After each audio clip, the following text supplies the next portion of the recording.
busy people that we were discussing earlier. She is a speaker, a wife, a mom. She is a licensed cosmetologist. She's a planner, a decorator, owns multiple businesses, and then she is also serving. She's answering her call to serve, and currently she's doing that through the Junior Auxiliary Gulfport is her home chapter, so that's a great asset to have. And then she just published a book just a few months ago called Ripped Pages from My Diary, Writing Wrong Touch, and it is about speaking out about sexual abuse. And so now I'd like to hand it over to Alicia to tell her story.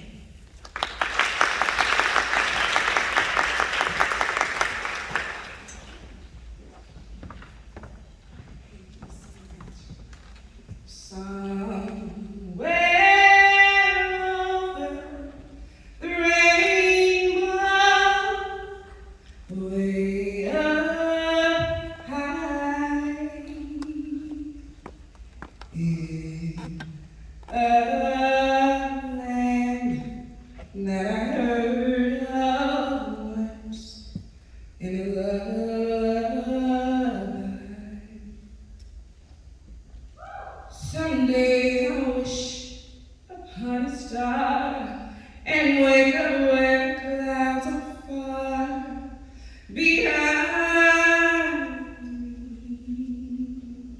Does anybody know that song?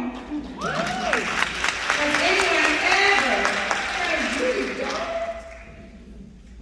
I didn't choose that song by circumstance. I recall singing that song over and over and over and over and over and over again. My life depended on it. I felt like, well, birds fly over the rainbow. Why can't I? If I just keep singing this song, sound like Peter Carey, just keep singing that song, then maybe I can make that dream come true. Maybe I could just leave all of this craziness. Maybe one day I can really, truly be happy.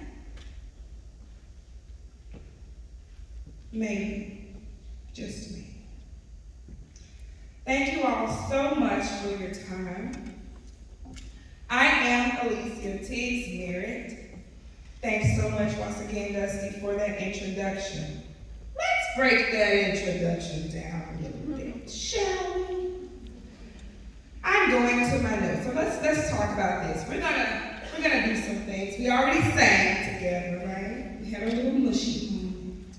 We're going to go over some numbers. We're going to define some things. I'm going to share with you my story. And of course, I'm going to share about the book, right? All right.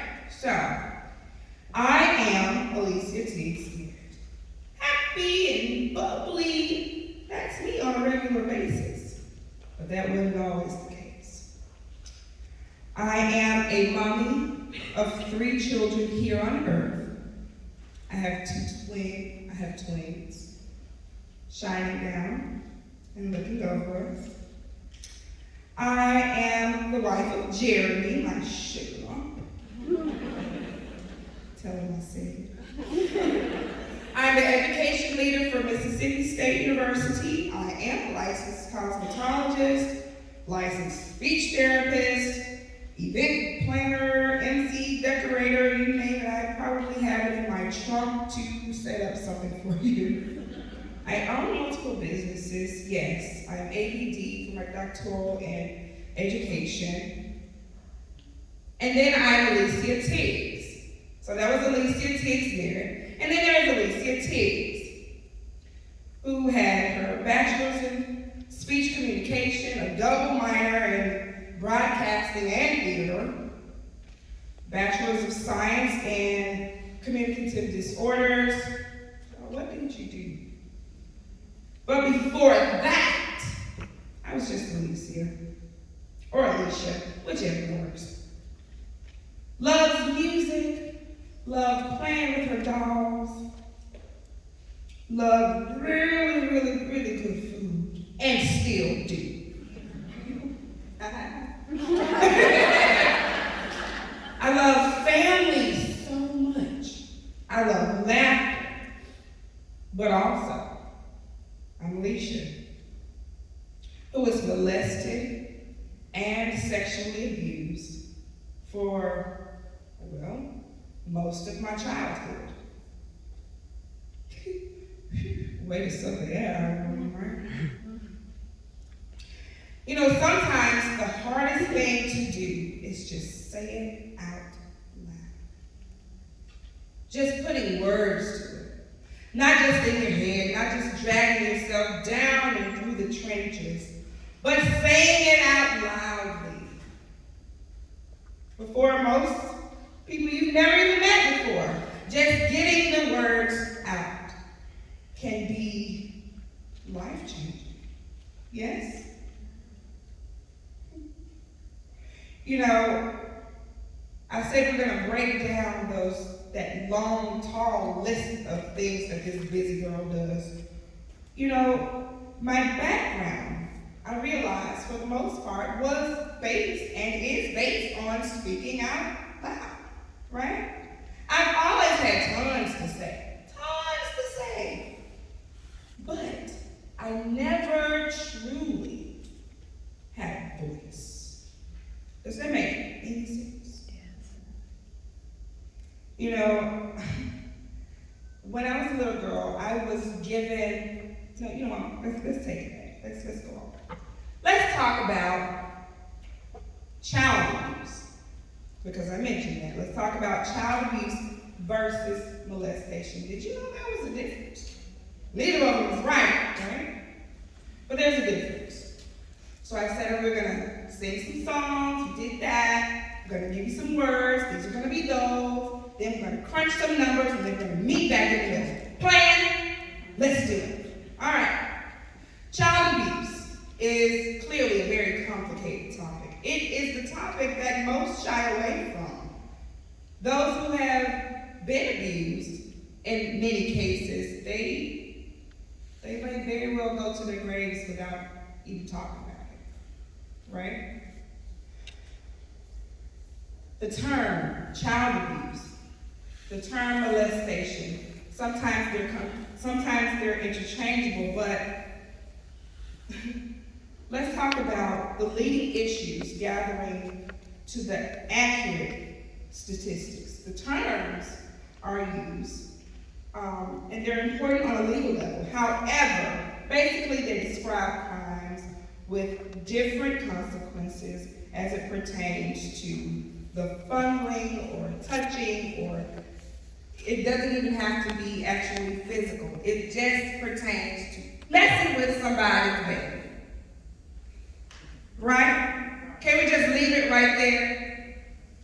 Touching or having a child to watch pornography or sodomization, anything that pertains to touching somebody's baby. So, sexual abuse is multiple acts of messing with somebody's baby, and technically, the technical term molestation is one single act. Which would you choose? Neither, right? So clearly I fit into both of those categories. I was molested once, and then I was abused for most of my childhood life. So, touching a child's genital area or a female's breast, fondling a child, forcing a child to perform oral sex, penetration, rape or attempted rape, sodomy, child pornography, non-touching offenses such as indecent exposure, exposing a child to masturbation or masturbating in front of a child. It's all wrong. Child abuse is also used to refer to institutionalized abuse, such as years of sex crimes covered up by organizations. I'm trying to get through all of this, the words, so we can get to some numbers. We also have how to prevent child molestation and how to identify them. That's a little bit later. I'm ready to get to some numbers. I don't have my glasses, so you are not going to judge me. As I put this clipboard up to my face. All right, so let's do some facts. Fact. Child sexual abuse is far more prevalent than most people realize. About 1 in 10 children will be sexually abused before their 18th birthday. I'm going to stop right there. I want you to do something for me. I'm going to have you do something else too. But right now, I want you to do this one thing. If you were to count 1, 2, 3, 4, 5, 6, 7, 8, 9, 10, 1. Just look around this room. We may know someone. Either someone in this room has been sexually assaulted, I'll say, or knows someone. So for the sake of just knowing, you do know what one person, right? I want you to think of a name. Keep that name in your head. It can be your child. It can be your grandchild, your niece, your nephew, the cute little kid down the street, someone from Sunday school, one of your students. Hold that child in your mind. I'm going to continue to share these facts. Okay? 1 in 7 girls and 1 in 25 boys will be sexually abused before they turn 18. This year, there will be 400,000 babies born in the U.S. alone that will become victims of sexual abuse unless you do something. I wrote a book, and I'm speaking out, by the way. Only about 38% of child victims disclose the fact that they have been sexually abused. I am a very young and sassy, I said young and sassy 38-year-old diva. And it was only this year that I disclosed that I was sexually abused. Why did you go and do that? Why did it take so long? Why didn't you just tell somebody? Where was your mama? Where was everybody? Let's talk about that. Let's talk about it, okay? Let's go to my notes. But first, I'm going to do an icebreaker. Because I did something when y'all were so quiet. I'm like, what's going on? All right. Let's play Name That TV Show Kid. All right? So, you don't have to raise your hand or anything. Let's just shout it. All right? Who can name the kids from the TV show Full House? Does anybody remember that show? Yes? Who are the kids on that show? The Tanners! DJ and Stephanie. DJ, Stephanie, Michelle. Yeah. All right, cool. So what about Family Matters? Who remembers that show? Yes, I said yeah. Who do we have? Eddie, Laura, Judy, and who? Steve. Thank you for participating. I didn't choose these shows by accident, you guys. I want to take you on a walk, right? A little bit into my life. I didn't choose those shows by accident. When I was a kid, one of my getaways was watching TV or reading books. Who remembers the Babysitter's Club? Oh, I love you guys so much. We're family. So, here's the rundown of how things went for me. All right, so, again, I said I watched TV a lot. TGIF was it for me, right? Mom would go to Sonic, and you know it was Friday because we were eating takeout, right? So Mom would go to Sonic, get me a coney. It's too much for me to eat, but you know, I eat half of it and then save the other half for later on. But anyway, I would watch my shows, right? I mean, TGIF, just getting to that, would literally be the focus of my whole week. Is that weird or what? I'm such a little kid. As a matter of fact, I did win an award for the weirdest. That's another story. We'll talk about that later. So, here's the rundown. I go to school ball, straight A student, of course. Survive a week of homework, bullying, my grandmother's husband. Then, if I could just make it to Friday, oh my goodness, I could watch my shows. But not only did I watch them faithfully, just to hear my favorite phrase, I won't even talk about Stefan.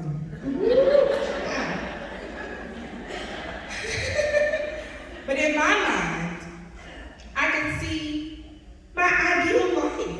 Who's ever done that? Nobody's ever done that? Okay, all right, fine, whatever. I mean, I would literally envision myself, here I go with somewhere over the rainbow, right? I would envision myself in those happy families, mothers and fathers and cousins and neighbors, no matter how annoying, they're always usually annoying, right? Aunts and uncles loving each other and laughing together, not causing pain or harm or just bad memories.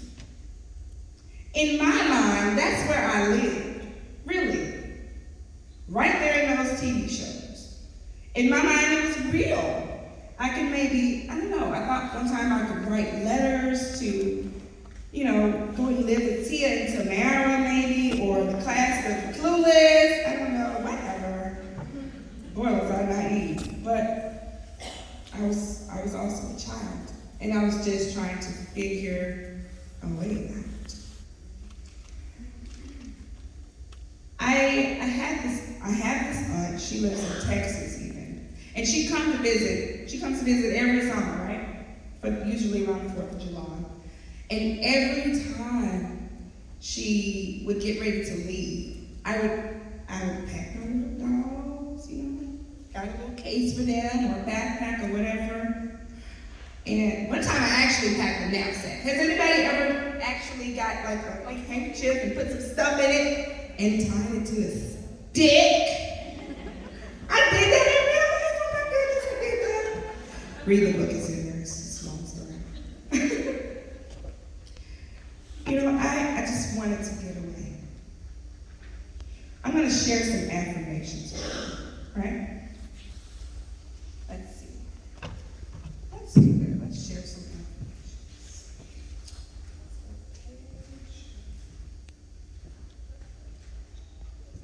I am no longer bound by anger.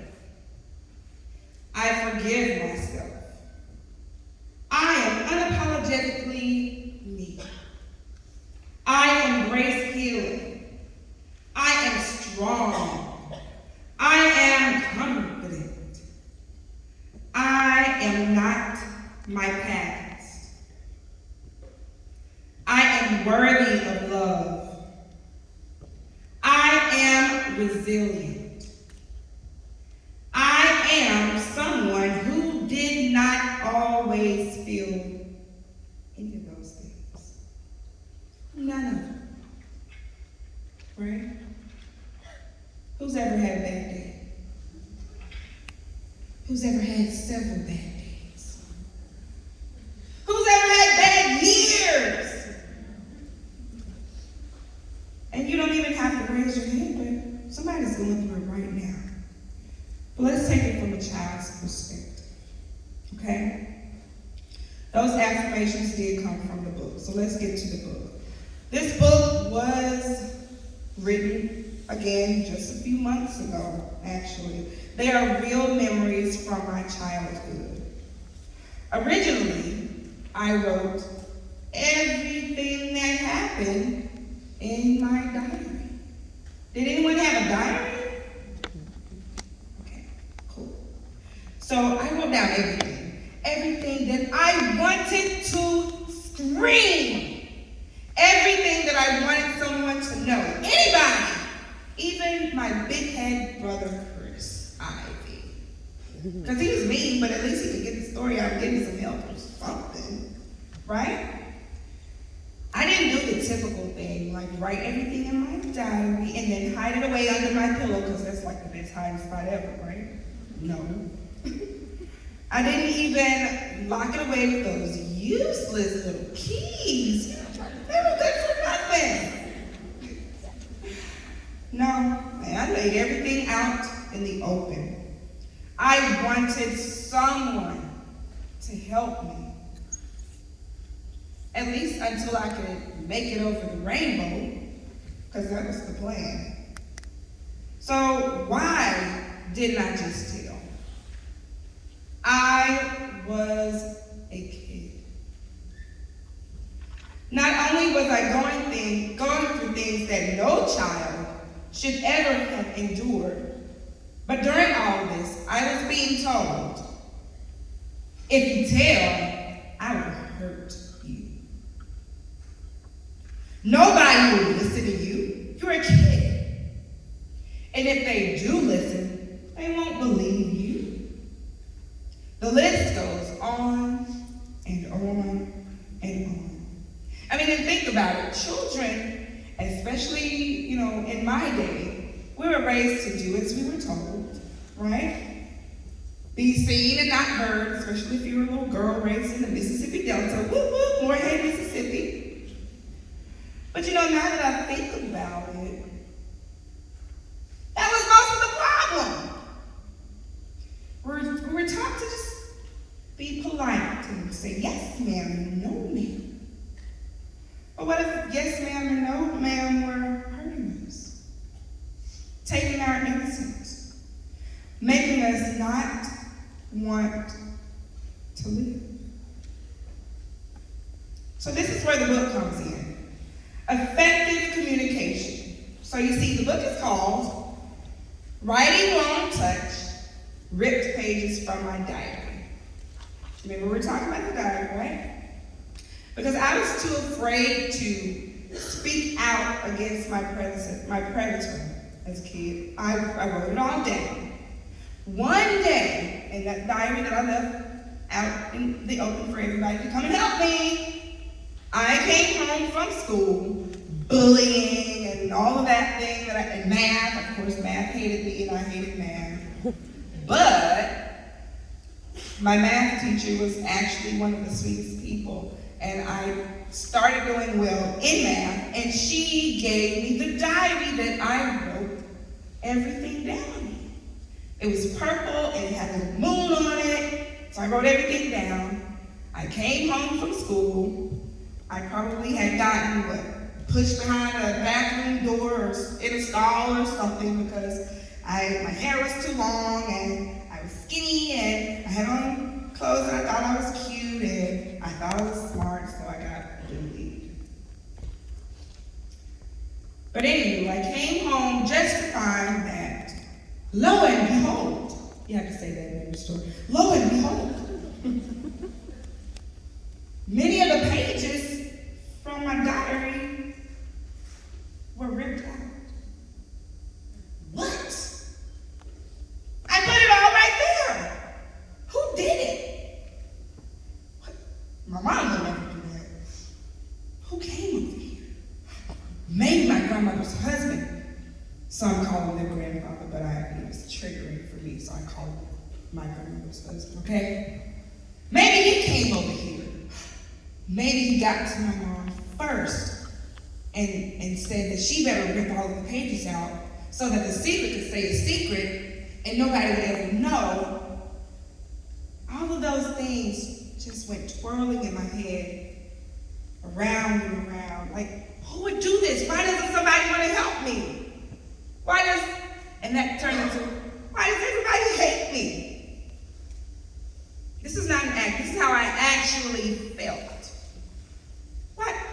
They don't want to help me, so they're silencing me by ripping the pages out. And so that means I'm supposed to shut up and say yes ma'am and no ma'am and be polite and be seen and not heard and continue to get straight A's, and that way, okay, all right, so I'm gonna write these letters so that means I'm gonna do good in language class, so I can write the letters, and then I'm gonna go and stay with Tia and Tamara because of course I'm not my sister. I spent most of my life planning. Oh, Dusty, that's probably why I'm a planner. Makes sense now. Should have wrote that in my notes. So anyway, that's what all of that meant to me. Those pages were literally ripped out of my diary. It meant, this is 30 years ago. This is well over 30 years ago. Remember, I'm a young foxy 38. But I still don't know who done it. I still don't know. Anyway, that was my life. Little Miss run away and hang out with Corey and Topanga or Laura and Steve from Family Matters. Further meant, just keep quiet, keep your head down, no one will believe you. It felt like my grandmother's husband or my mom's dad, whoever you call the joker. Nobody wanted to hear what I was going through. And it was probably for the best anyway, right? I don't want to bring shame on my family. Oh my goodness, we don't want the neighbors to know. Oh my goodness, we'll be the talk of the town. They're going to talk about it all in the church. They're going to talk about, oh my goodness, Lord, the bullying that I'm going to have to go through after this. Oh wait, not only that, but my cousin who doesn't like me, her mom's a social worker, and I learned about this. She's gonna take me away from my mom. And all I ever wanted to do was protect my mom. So I can't do that. I have to just shut my mouth, say yes ma'am and no ma'am, make good grades, and I will make it to Corey and Topanga. Whoever, I just wanted to get well. Right? That being said, ladies, did we sneak in? Okay, cool.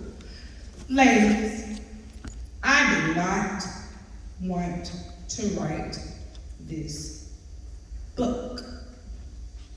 Says no author ever, right? My mom, she was everything and is everything to me growing up. I would have endured and did, but I would have endured anything to make sure that I never saw tears run down my mom's face, to keep her from ever feeling sad. Isn't that something? A kid trying to protect the feelings of an adult, trying to take care of the parent. Go figure. It wasn't until one day, earlier this year, while listening to someone, they were talking about another person taking their life, right? So I was listening to this person talking about something that was on the news where someone took their life, and they went on about, not directly to me, but talk about being tactful, but whatever. They were talking about he or she, whoever it was, killed themselves. That means that they're weak. That means that they're a coward to try and escape the problems. That's why they committed suicide. I heard this and I thought to myself, wow. Everyone is entitled to their own opinions, right? Yes. But I just thought, oh my goodness. I was just one more painful moment from taking my own life. It okay, so we're girls, right? Let's just be honest. It was the taste, the thought of how Clorox might taste that really, I was like, no, I don't think I could do that. I'll think of something else. How sad is that? Have you ever heard the expression drink bleach? Nobody ever, y'all never heard that? Oh, okay. Like, during my childhood, I heard that all the time. I was like, okay, so that's the way to do it. I'm gonna go home and I'm gonna drink some bleach. Yes, I am. I know where Mama keeps it. The cats weren't the ones that they have now, that, you know, the child protection ones. So I was like, okay, I'm gonna get this bleach. I'm gonna take the cap off and I'm gonna drink it. Mom won't have to cry anymore. I'll be out of the way because they snatched the pages out of the diary, and so clearly, you know, I don't have any of this to worry about anymore. But yeah, I didn't, it smelled horrible, so I'm like, maybe not. Maybe I'll go steal some pills, some aspirin or whatever those adults take when their backs and stuff are hurt. That takes Mom's pain away. It can take my pain away too. Do you still have that child in your mind? Could you picture any child that you know, your child, a niece, a nephew, one of the thousands of children that we serve, thinking anything like that? Or going through that? Oh, my child can never do that. I talk to my daughter every day. She tells me everything. We're besties. Mom and Dad and I have a great relationship, so that would never happen. We're a tight-knit family. It happens. It happened to me. But for me, it was the bleach. I just couldn't do the bleach. And I also, I had a moment. It was a Friday night. I had just finished TGIF. And I'm like, okay, it's my time. It's been 2 years now, and I haven't made it to hang out with Steve or Nicole or Stefan. So I guess it's time to just end this show on my own. See what I did there? But then I thought about my little cousin. My mom has a twin. Her name is Alicia. My mom is Elaine, and so she has a daughter. I used to call her my living baby daughter. She was so much more than that. I wanted to protect her. I'm still a kid. I wanted to protect her. I didn't want anything to happen to her. In my mind, during that mindset, I would have literally killed for her to not go through any of the things that I went through as a child. So I said, okay, you have to live. You have something to live for. You have someone to live for. So if I leave, who's going to protect Shannon? I call her D. I love you, D.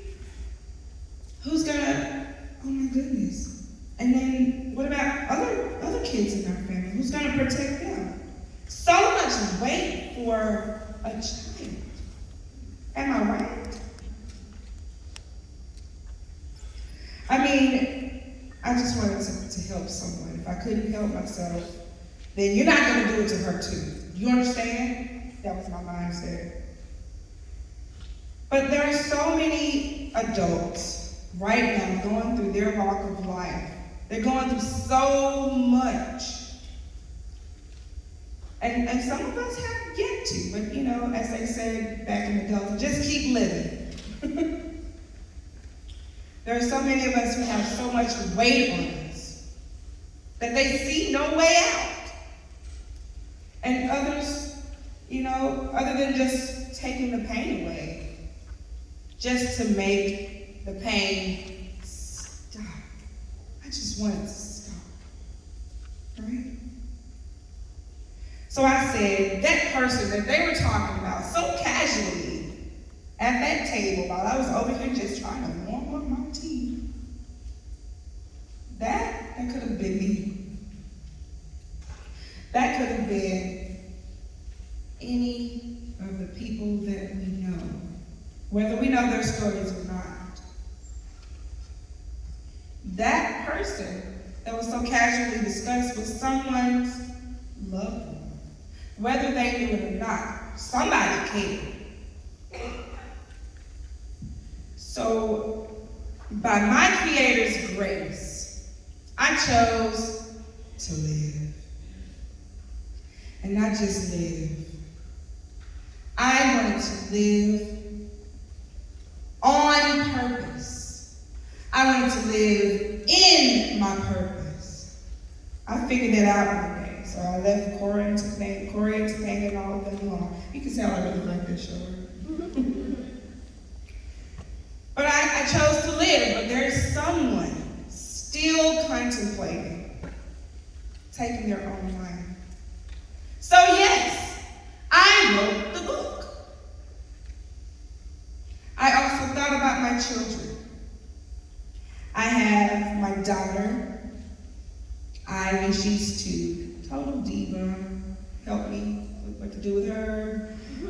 I thought about my 2 sons, Tyler, who's 7, and Carter, who's 5, and just started kindergarten. Help me with that. So yes, I wrote the book. I wanted to show that, yes, mommy has scars, but mommy's here. Every day won't be sunshine. Some days you just don't want to make it over the rainbow. But you can communicate, you can talk. This is how, right? Mommy will share her deepest, darkest secrets. Those family secrets that we all hide in the closet back there somewhere. Nobody dare not open it. I opened it. I laid it all out in a book. I really did. And not just to say, oh, I read a book. Ooh, I'm an author now. But no. I have had so many people in my family alone, and people from way across the country who have read the book, and they're just like, wow, I share your story. Wow. My daughter was trying to tell me about things that were happening, but I thought it was just hormones. She's just a kid. Wow, my son, he was this bubbly, happy kid, and then he just shut down. I figured it was just, him becoming a teenager. So I wanted to point out ways that we can communicate effectively. Not just you talk, she said it, I heard it, whatever, let's move on. But really break down how a person may be dealing with sexual abuse. I put in there some phrases that may be used during grooming. What is grooming? Not just making your hair look cute. Grooming is preparing someone, as far as this topic is concerned. It's preparing someone for the act of sexual abuse. Right? I put it right there in the book. I also shared my very detailed story. Left nothing out. It's literally everything that I can remember from my childhood. Some things I can't remember. Like, I can't remember for the life of me how old I actually was when my mother's dad said, ooh, let's play this game. And I was like, okay, because he had taught me how to play checkers, and he'd let me win, grooming. He took me fishing, and I caught all the big fish, even though I didn't see the fish come out. He just said, ooh, you did good, grooming. So then he finally was like, let's play this game. And I do remember the game. He had a big old belly. And he's like, if you sit up here, and I move my belly around, put your ear right down here, and you can hear the ocean. I can hear the ocean? Are you serious?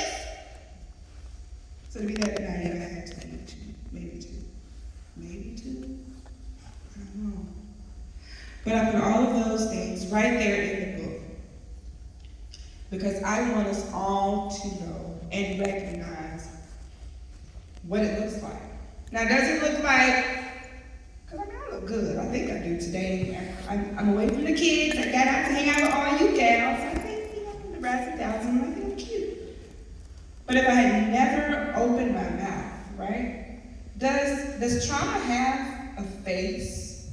I mean, it's not just someone who's just down and out all the time and, laying on the couch and won't get out and all of that. No, it looks just like your beautiful faces.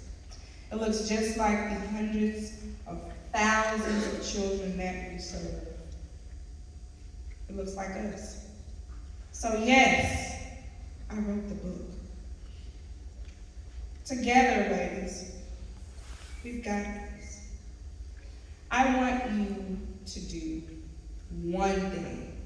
You're too cute to get up, so you look all comfy. I'm gonna end my time by doing this. I want the ladies from Region 1 to just raise your hand. Region 2, please raise your hands. Region 3, raise your hands. Region 4, Region 5, Region 6. And you, my new sister, raise your hand. We're getting there. Yeah. I want you to think about, and you mentioned it earlier, we all said the prayer, right? Think about why you joined JA. To help families, to help the kids, right? I want each of us to keep that in mind. I want us to remember that we are, no matter how busy we are, no matter how many things we have on our to-do list, I had an actual one that I was working on earlier, we are the change that we want to see in this world. Each and every one of us. I want to thank you for your commitment to just being women. I want to thank each of you for your commitment to just living. I want to challenge you to not only live, but live your life on purpose and walk your walk in purpose. Your purpose. You are here for a reason. Yes? Thank you all so much for your time. Thank you for listening to me. And thank you for just being you. Have a good day.